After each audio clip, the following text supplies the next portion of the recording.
To open Hidden Apps menu on the Redmi Note 14S, let me quickly show you how you can do this. First of all, let's go into the application called Security, and we'd like to go for this feature called Hide Apps.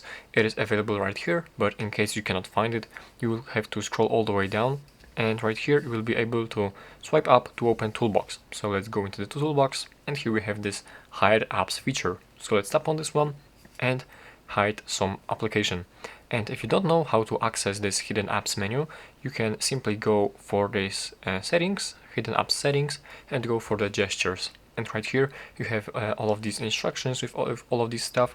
And on the second page of these gestures, right here you can find that you have to spread two fingers on the screen, and you'll see a message asking you to enter applock password in case you have applock password. But yeah, you simply have to spread two fingers apart on the home screen, just like this, and this will open hidden apps menu. And in case if you forgot how to do this, you will be able to find this gesture how to do this right here.